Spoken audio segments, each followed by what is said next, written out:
Bar graph से related fifth example है यहाँ पे, for which state and in which year the percentage increase in population from the previous year was the highest.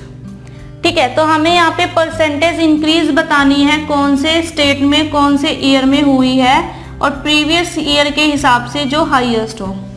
ठीक है, तो यहाँ पर हमें दिए हुए स्टेट बी की 2013 में है, स्टेट ए की 2016 में है, स्टेट बी की 2017 में और स्टेट ए की 2013 में है।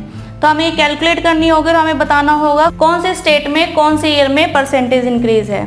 तो सबसे पहले यहाँ पे state B in 2013, state B की 2013 में, तो जब भी हमें 1 ईयर दिया हो तो हम प्रीवियस ईयर के हिसाब से कैलकुलेट करेंगे। 2013 की है बी स्टेट की 50 माइनस 30, 50 माइनस 30 यानी कि 20 डिवाइड बाई 30 इंटू 100। ठीक है, तो 20 डिवाइड बाई 30 यानी कि 2/3 होता है 60%, तो ये हो रही है 60% इंक्रीज। नेक्स्ट है यहाँ पर स्टेट ए की 2016 में, स्टेट ए की 2016 में, तो 2016 में स्टेट ए की है 45 और 15 की है 55, तो 45 माइनस 55 यानी कि -10 divide by 55, -10 divide by 55 2/11 into 100, तो 2/11 इंटू 100 होता है 18.1818, तो ये आएगा 18% डिक्रीज। ठीक है, क्योंकि माइनस साइन है साथ में -10। और इंक्रीज डिक्रीज ये वैसे ही पता लगता है कि जो प्रीवियस ईयर है उसमें 55 है और जो नेक्स्ट ईयर है उसमें 45 है, तो डिक्रीज हुई है पॉपुलेशन। ठीक है, नेक्स्ट है स्टेट बी इन 2017, तो स्टेट बी की 2017 में 70 और 2016 में 65, 70 minus 65 5 divide by 65 into 100, 5 divide by 65 1/13, 1/13 होता है 7.6, तो ये होगा 7.6% इंक्रीज। ठीक है, क्योंकि ये पॉजिटिव है अभी। नेक्स्ट है स्टेट ए की 2013 में, तो 2013 में स्टेट ए की पॉपुलेशन है 50 और 2012 में है 35, 50 माइनस 35 15 डिवाइड बाई 35 इंटू 100, तो 15 डिवाइड बाई 35 यानी कि 3/7 होता है 2.8571% इंक्रीज। ठीक है, तो अब हमारे पास जो हाईएस्ट परसेंटेज इंक्रीज है वो है स्टेट ए में 60%, तो हमारा आंसर है यहाँ पे 60%।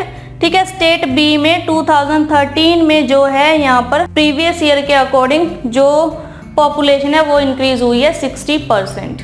ठीक है, तो हमारा आंसर है ऑप्शन ए या ऑप्शन फर्स्ट, जो भी ऑप्शन दिया होगा यहाँ पे 60% से इंक्रीज हुई है। ठीक है, तो अब हमारे पास यहाँ पर ये था बार ग्राफ से रिलेटेड टॉपिक। अब इससे रिलेटेड एक पॉइंट जो हम पहले भी डिस्कस कर चुके हैं कि जो हमें यहाँ पर ये बार ग्राफ दिया हुआ है ये मल्टीपल बार ग्राफ है। सिंपल बार ग्राफ भी सिंपल होता है कि हमारे को सपोज कि ये वाला पार्ट नहीं दिया हुआ।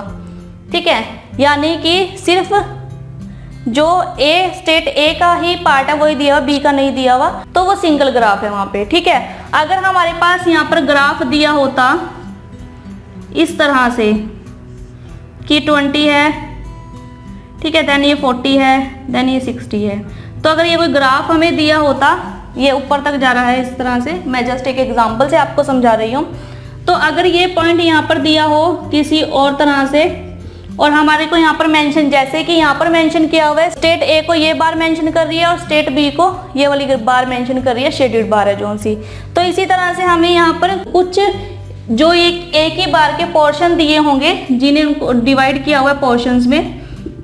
ठीक है, और हमें उनको डिवाइड करना होगा, जैसे कि 1 to 20 तक का जो एरिया है वो शेडेड बार का है। ठीक है, फिर 20 से 60 तक का जो एरिया वो डॉटेड बार का है, यानी कि हमें यहाँ पर ए, बी और सी 3 स्टेट दिए हुए हैं, तो ए का जो एरिया है वो 60 से 80 तक का होगा, 20 से 60 तक का बी का पार्ट है और 0 से 20 तक का जो है वो सी का पार्ट है। ठीक है, तो इस तरह से हमें यहाँ पर जो है वो स्टेज्ड बार दी होंगी, तो उस पर बेस भी हमें क्वेश्चन एग्जाम में पूछे जा सकते हैं जो कि स्टेज्ड बार से रिलेटेड है। ये थोड़ी सी कॉम्प्लिकेटेड है क्योंकि इसमें हमें ऑब्जर्व करना थोड़ा सा टिपिकल होता है, टाइम ले लेता है, क्योंकि हमें एक ही बार को पोर्शंस में डिवाइड किया होता है। ठीक है, तो आप इस पर अच्छे से प्रैक्टिस कीजिए ताकि अगर आपके पास एग्जाम में बार ग्राफ से रिलेटेड कोई भी क्वेश्चन आए तो आप उसको इजीली सॉल्व कर पाए।